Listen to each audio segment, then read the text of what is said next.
Que privilégio nosso estarmos aqui para estudar a palavra de Deus. É prática nossa estudar e continuar estudando a palavra de Deus. Eu confesso aos amados que eu amo a Bíblia toda, mas especialmente, como tantos dos irmãos, as palavras diretas de Jesus para o seu povo. E nós somos o povo de Deus. Em Mateus capítulo 5, versos 14 a 16, Jesus afirmou o seguinte: vocês são a luz do mundo. Não se pode esconder uma cidade construída sobre um monte. E também, ninguém acende uma candeia e a coloca debaixo de uma vasilha. Ao contrário, coloca no lugar apropriado e assim ilumina a todos os que estão na casa. Assim brilhe a luz de vocês diante dos homens, para que vejam as suas boas obras e glorifiquem ao Pai de vocês que está nos céus. Jesus é o mestre por excelência. O verbo tem de ser esse, porque ele é Deus. Para sempre ele existe, né? E existirá. Então ele é o mestre por excelência e não há nenhuma dúvida sobre isso. As mensagens de Jesus são claras e diretas. E este é um exemplo muito especial, né? Poucas palavras, mas uma mensagem poderosa, poderosa.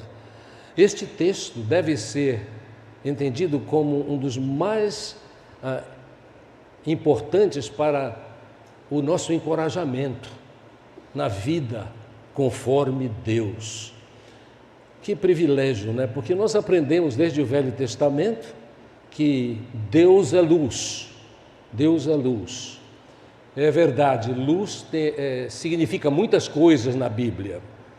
Os textos bíblicos sobre luz, desde o Velho Testamento, podem nos levar a pensar assim: luz é revelação, luz é instrução, luz é esperança, luz é alegria, luz é justiça, luz é salvação e luz é presença de Deus.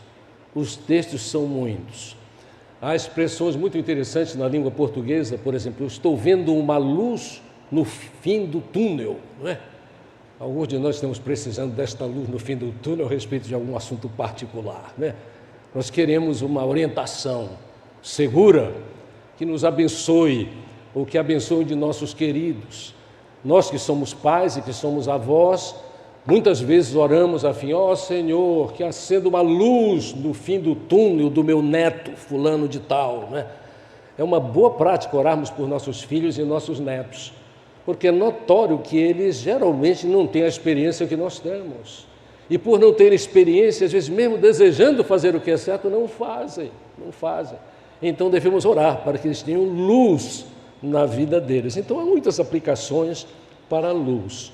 Mas o mais importante neste texto é nós entendermos, quando nós lemos e aprendemos aqui sobre a mensagem de Jesus, é que nós reconheçamos o seguinte: Deus é luz em si. Deus é luz em si. É verdade, sim, que o povo de Israel foi chamado a luz de Israel. Deuteronômio, no capítulo 26, afirma isto em outras palavras. Israel é a luz, é luz para o mundo.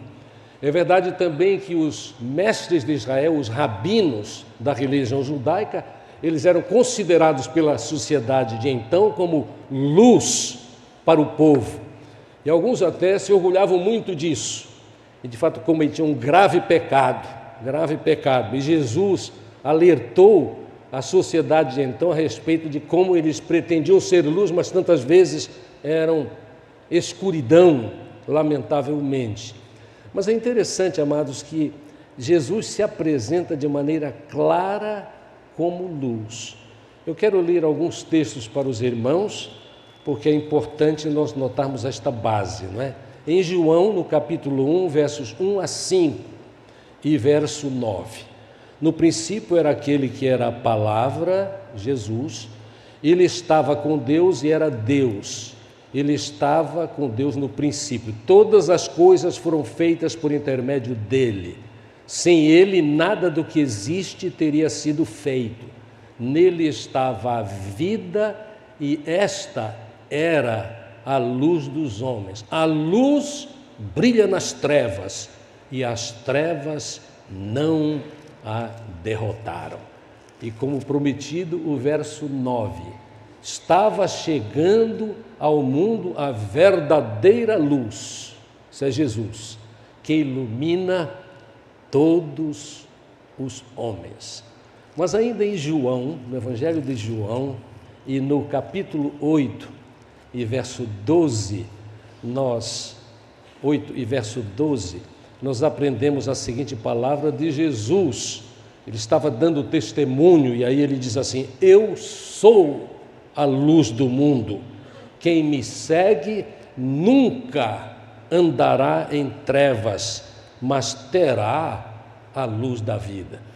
Porque a luz de Jesus é vida, e quem tem luz tem vida, a vida que só Jesus dá. Amados, estas afirmações de Jesus no texto que li para os irmãos é muito importante, porque nós já falamos, né, que o povo de Deus, o povo de Israel era luz para os gentios, seria luz para os gentios oportunamente. Teve dificuldades nisso, porque se julgavam superiores àqueles que não tinham tradição judaica. Os rabinos, os mestres de Israel, se julgavam luz. Tantas vezes não foram, não demonstraram que eram luz. Mas é interessante que Jesus diz assim: vós sois a luz do mundo. Quer dizer, Ele é, Deus é luz, Jesus Cristo é luz, e nós somos. Que desafio, né, amados? Desafio tremendo, tremendo. É por isso que nós devemos, quando lemos um texto, lembrar o contexto. Geralmente o que está imediatamente antes. E o que está imediatamente antes desta palavra de vós sois a luz do mundo, no verso 14, o que está no contexto tem a ver com as bem-aventuranças. Bem-aventuranças são o perfil dos discípulos de Jesus Cristo. E a ênfase é que nós agimos assim, conforme a bem-aventurança. É possível que haja entre nós pessoas que não têm muita intimidade ainda, porque estão buscando, é notório isso. É interessante então lembrar, olha, os discípulos de Jesus Cristo são, essa é a definição de Cristo, portanto, toda autoridade aqui, pobres em espírito, são aqueles que sentem pelo fato de ser pecadores, são humildes, desejam tanto a justiça que a buscam constantemente. A expressão é riquíssima: fome e sede de justiça. Tem misericórdia, tem pureza de coração, são pacificadores, até perseguidos são por causa da justiça. Aqui eu quero interpretar assim: por causa de serem luz, por declaração e poder de Jesus Cristo em suas vidas, de fato, eles às vezes são perseguidos ferozmente. Sempre foi assim. É só lembrar como morreram os discípulos de Jesus, todos eles de maneira trágica, cruel até. Mas aí, olha lá, nós que somos luz, às vezes é levantado sobre nós todo tipo de calúnia. Mas assim foi, afirma a parte final das bem-aventuranças, os profetas, os que falaram em nome de Deus no passado, também sofreram, também foram perseguidos. É boa lembrança, mas a lembrança especialmente porque a declaração de Jesus é fortíssima, é desafiadora, mas de fato é um incentivo para nós. Eu gostei muito da afirmação de Danny Akins, que foi por um tempo diretor do seminário lá em Carolina do Norte, o Seminário Teológico Batista, que fica lá no estado de Carolina do Norte, nos Estados Unidos, que ele disse assim: é bom nós lembrarmos que não é um dia vocês serão luz, não, é agora. Vós sois a luz do mundo. Isto me ajuda muito, porque me faz entender que esta questão de assumir isto é para já, é para já. E no fim nós veremos a razão, uma das razões maravilhosas para isso. A terceira coisa que este texto diz e que quero confirmar agora é que o contexto, vós sois a luz do mundo, tem a ver com bem-aventuranças, o perfil de Cristo para mim e para você, discípulo de Cristo. É para discípulos isto, né? Mas o contexto, amados, é o contexto de trevas. É o contexto de trevas, né?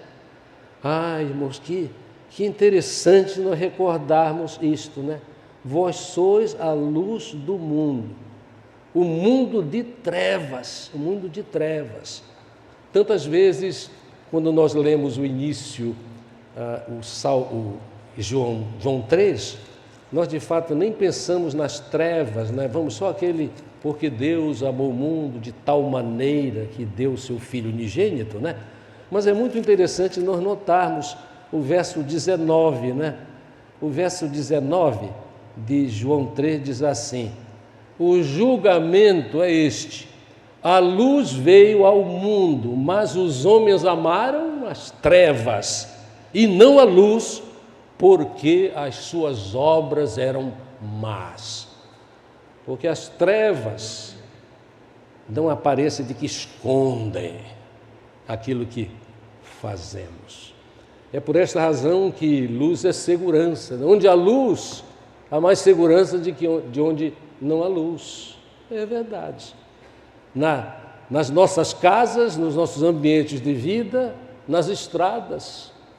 Ainda anteontem, um de meus filhos, que estava num lugar montanhoso, afirmou que nós estamos tendo grande prazer na nossa visita no dia de ação de graças, isso lá nos Estados Unidos, mas ele disse, foi um terror a gente andar naquelas estradinhas de montanha totalmente escuras. É claro, estrada bonita de montanha não tem iluminação, a iluminação é do farol do carro. Mas o pior é o seguinte, eu tive a mesma experiência quando era estudante e vivi lá por algum tempo, é assim, às vezes sem luz nenhuma, a luz alta, a estrada muito sinuosa, portanto muito perigosa, mas com um caminhão de 24 pneus atrás de você, forçando a barra, e chegando a 5 metros, 10 metros de você, e agora? O que é que você faz? Tudo para dizer o seguinte, a luz é segurança para nós. Que maravilha isso, né, amados? Mas então, o contexto desta palavra para nós é bem-aventuranças, perfil. Mas o contexto no mundo tem a ver com trevas. O verso 20 diz assim, João 3,20: quem pratica o mal odeia a luz, gosta da treva. Não se aproxima da luz, temendo que as suas obras sejam manifestas. Mas quem pratica a verdade vem para a luz, para que se veja claramente que as suas obras são realizadas por intermédio de Deus, Esta questão de amar as trevas é sempre trágico, né? Tragédias que nós vemos todos os dias são expostas. Aqueles que ignoram a luz, eles vivem em densas trevas, porque ignoram Deus, não pensam em Deus e seus atributos e seu caráter, e especialmente a sua santidade. O apóstolo Paulo faz muito deste tema, trevas, as trevas do mundo, das quais devemos estar distantes. Ele, em Filipenses 2,14, diz que a geração em trevas é geração corrompida e depravada. Nós não precisamos nem um exemplo a respeito da corrupção daqueles que vivem nas trevas.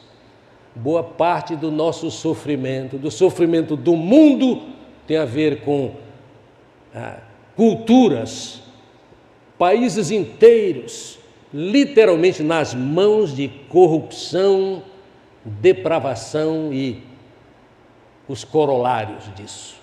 Por exemplo, violência desenfreada. Quando nós pensamos a respeito desta realidade das trevas, por causa do que vivemos hoje, nós aqui, em Manaus, no Brasil, no mundo, nós devemos pedir a misericórdia de Deus. Como é triste andar em trevas sem o temor de Deus. Como é triste andar em trevas. Mas, amados, o texto não fala só estas coisas que até entristecem o nosso coração. Todos nós, com certeza, em algum ponto da nossa vida, se não mesmo agora, estamos sofrendo por causa da evidência das trevas, muito próxima de nós e da nossa família, quem sabe. Então, amados, nós não precisamos de mais explicação sobre isso, mas é bom pensar para que haja mais efeito na palavra de Jesus, quando ele afirmou assim: não se pode esconder uma cidade construída sobre um monte, ninguém acende uma candeia, coloca debaixo de uma vasilha, mas coloca num lugar apropriado e assim ilumina todos. Assim brilhe a luz de vocês diante dos homens. Então a mensagem é esta: vivendo neste contexto de trevas, brilhe. Há duas ilustrações claras aqui de Jesus, né? Cidade no monte, não dá para esconder, é impossível esconder. Quem é de Jesus não pode se esconder. E tem uma coisa, se você não está brilhando, é bom avaliar novamente se você é seguidor de Jesus ou não. Eu vou falar mais sobre isso daqui a pouco e vou dar um exemplo pastoral, sem nome de ninguém. Estejam tranquilos, podem descansar no seu coração. Não vou citar o nome de ninguém, mas vou citar o todo a respeito deste assunto, né? Amados, a cidade no monte não tem jeito, a luz vai aparecer, é tão maravilhoso que não precisa ser nem no monte. Aqui no Amazonas, pelo menos aqui próximo de Manaus, não há grandes relevos, nós sabemos disso, né? Mas quando nós estamos a quilômetros de Manaus, numa noite bonita, amados, nós podemos ver aquela claridade enorme, não precisa perguntar para ninguém, todo mundo sabe o que é Manaus, iluminada, o céu fica iluminado, e até atrapalha aqueles queridos aqui da primeira igreja que gostam de astrofotografia, não é? Nós temos alguns que são deste ramo da fotografia, e são fotos magníficas, mas a luz da cidade atrapalha, porque é impossível esconder a luz de uma cidade, nem precisa estar no monte. Vamos aplicar isso pessoalmente. Onde nós andarmos, não importa, até no vale a luz é vista. Se eu sou mesmo de Jesus, assim brilhe, porque a luz da cidade não pode ser escondida. E Jesus gostava de ilustração simples, né? A ilustração é a casa. Olha, a lâmpada deles não era LED, não tinha LED no tempo de Jesus, né? É bom lembrar isso, né? Porque LED é uma maravilha. LED até cega, mas que luz intensa. Mas era simplesmente uma lâmpada. Uma lâmpada geralmente era um dispositivo feito de barro, e com um formato meio comprido, como alguns aqui estão bem lembrados, e ali era colocado óleo e havia um pavio. Eu imagino que tem alguns jovenzinhos aqui que nunca ouviram a palavra pavio. A única coisa que eles sabem sobre o pavio é ele tem um pavio curto, né? Porque o pavio não pode ser nem curto nem longo. Se for curto, não acende, e se for longo, é desperdício, ele queima, porque fica longe da fonte que ajuda a luz, que é o óleo, naquele caso ali, né? Hoje seria, vamos dizer, o querosene. Mas era outra luz, mas aquela luz era o suficiente para eles, mas tinha que colocar no velador, um lugar bem alto. Aliás, nós aqui em Manaus, pelo menos na minha casa, eu faço a mesma coisa de uma outra forma. Alguns amigos meus gostam de me dar lanternas, eu aprecio, eu acho que eu tenho umas 8, ou 9, ou 10, ou 15, sei lá. E algumas delas já nem são, porque não tem uso, a bateria estragou e estragou toda. Mas algumas delas são maravilhosas. Aí tem faltado muito a luz aqui, e isso aqui está bem na minha mente agora, né? Porque é o que eu faço. Agora, naturalmente, que eu não tenho um velador, né? Mas sabe o que é que eu faço? Eu aponto para o teto, porque o teto é branco. Então, isto aí é o comparativo de colocar no velador. Aí ilumina toda a casa. Uma lanterna ilumina a sala. A outra ilumina a minha esposa que está terminando de preparar a refeição. E não precisa mais nada do que isso. Mas, como eu disse, eu tenho 15. Nem precisava de tudo isso. Mas olha, a lâmpada é no velador. A mensagem de Jesus é direta, né? É o seguinte: eu tenho que me colocar num lugar visível. E não é por orgulho, não é por causa do interesse de aparecer, que alguns têm, é doença isso, é doença, né? Não, mas é porque é a nossa função. Vós sois a luz do mundo. É impossível esconder a luz. É importante colocar no velador. Amados, e em todo lugar é preciso que nós sejamos luz. Esta é a intenção de Jesus. Citar algumas áreas da nossa vida. No trabalho, na escola. Eu ouvi da Isabela, eu gostei do testemunho dela, perguntei a respeito de que era que a gente devia fazer.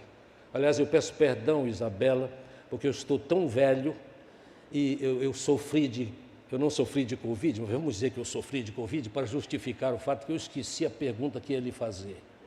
É verdade, eu esqueci. Você já me perdoa, eu sei, pelo seu sorriso. Mas o que eu quero dizer é o seguinte, é que, olha, no trabalho, ela disse que na escola ela já está fazendo isso. É assim mesmo. Não espere se tornar jovem para começar a testemunhar na escola desde cedo. E nossos filhos e netos estão fazendo assim, por causa da atitude, das decisões deles e dos conselhos que eles são chamados para dar. Isto é um mistério divino. Quer dizer, nossos filhos e netos ainda pequenos estão na escola, mas quando as atitudes deles são de luz, porque já entenderam o que Deus quer deles, eles começam a agir e dão testemunho, e dão sugestões, ensinam a verdade. Se houvesse mais tempo, eu contaria algumas ilustrações importantíssimas de crianças que eu conheço e que já foram luz, já são luz, quero dizer, nos seus ambientes de escola. Mas não nos esqueçamos, luz em casa. Porque começa em casa. E tem uma coisa, se eu não sou luz em casa, não há muita luz na escola. Não há muita luz no trabalho. Não há luz no trabalho. Porque a minha luz está um pouco ofuscada. Está debaixo do velador e não em cima, no velador. Mas a luz em todo lugar deve abençoar.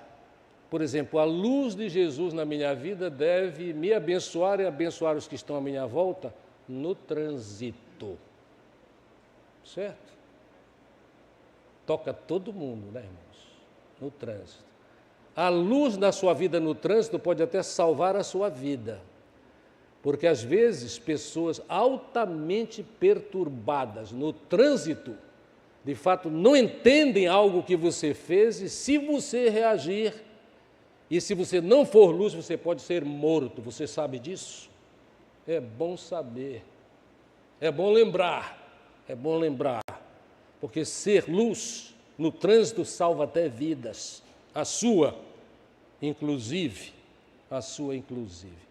A luz de Cristo em nós se manifesta no tratamento com as pessoas, tratamento com dignidade. Aquele tratamento que eu sei ocorre também na sua vida, é assim que eu imagino.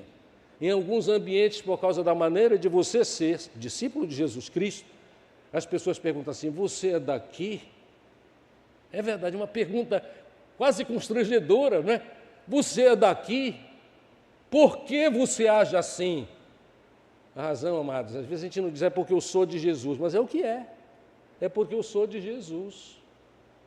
Pessoas simples, bem simples do ponto de vista social, notam com extrema clareza a qualidade do seu tratamento por ser de Jesus. Esses são aqueles que perguntam, você é daqui?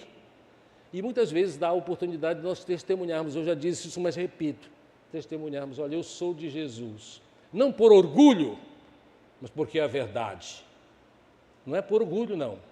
É porque é verdade, Jesus transforma a nossa vida, já transformou, e nós de fato somos luz,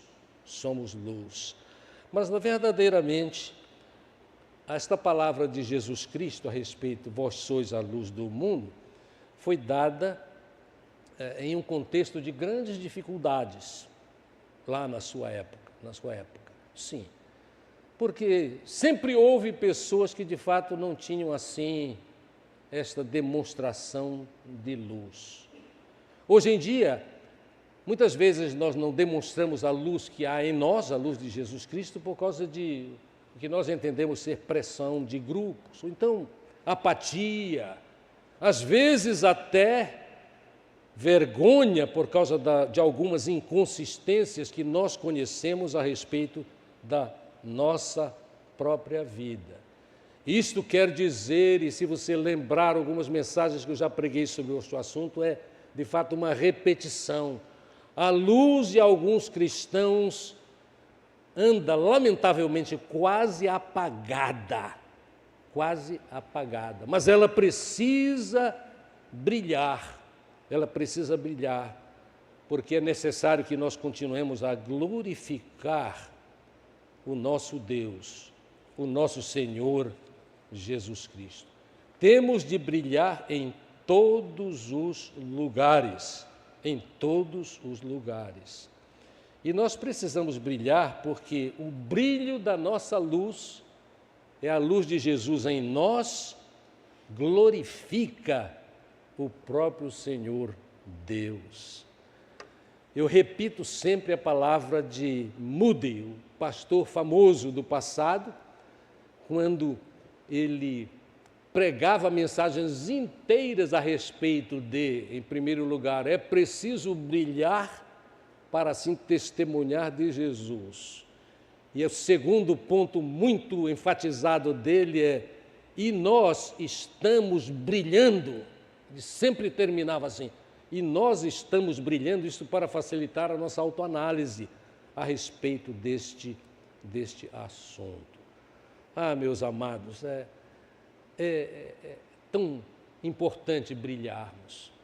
Toda vez que eu penso, leio, medito sobre este assunto, vem à minha mente a história de um irmão membro da nossa igreja. O nome dele, na intimidade aqui, era Carioca. Ele morreu num trágico acidente na estrada que vai para Itacoatiara. Ele estudava constantemente a palavra de Deus. E ele era um poderosíssimo testemunho da fé em Jesus Cristo. Ele era um poderoso testemunho na sua comunidade.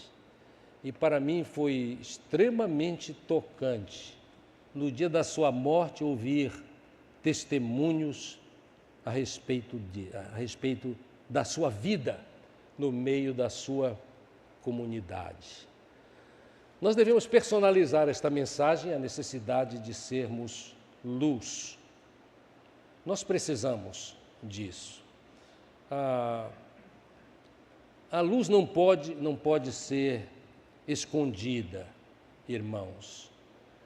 É importante que nós reconheçamos a verdade de que Jesus é a luz do mundo, mas nós somos a luz do mundo também. O reflexo da luz de Jesus na nossa vida deve ser absolutamente evidente.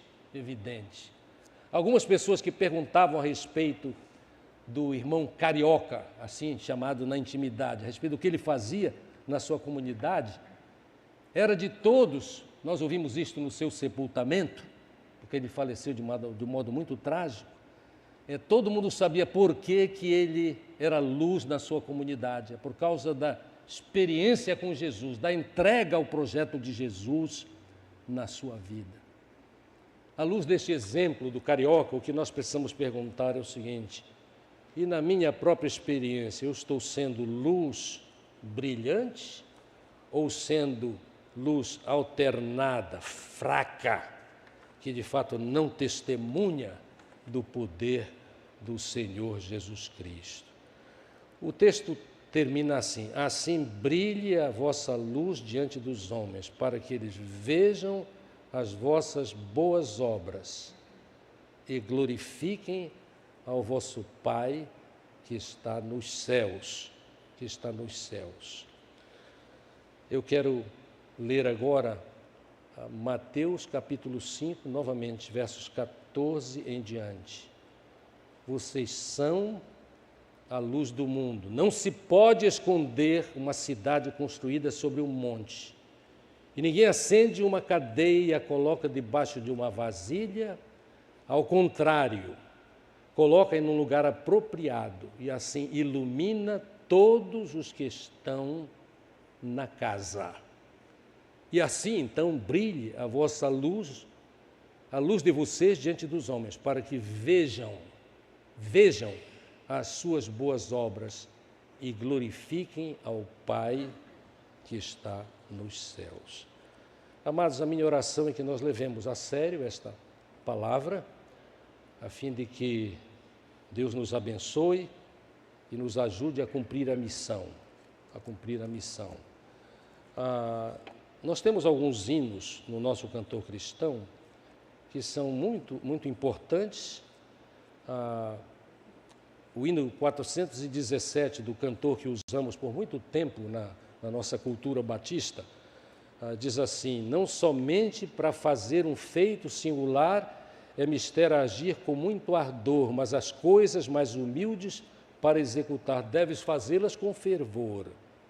Aí diz assim: brilha no meio do teu viver, pois talvez algum aflito possas socorrer. Brilha no meio do teu viver. Alguns de nós precisamos levar mais a sério esta questão de brilhar no meio da sociedade, porque a luz que está em nós, a luz que já experimentamos, deve influenciar muitas pessoas a entrega completa a Jesus para serem usados para a salvação de pessoas perdidas. Que Ele nos ajude e abençoe. Amém.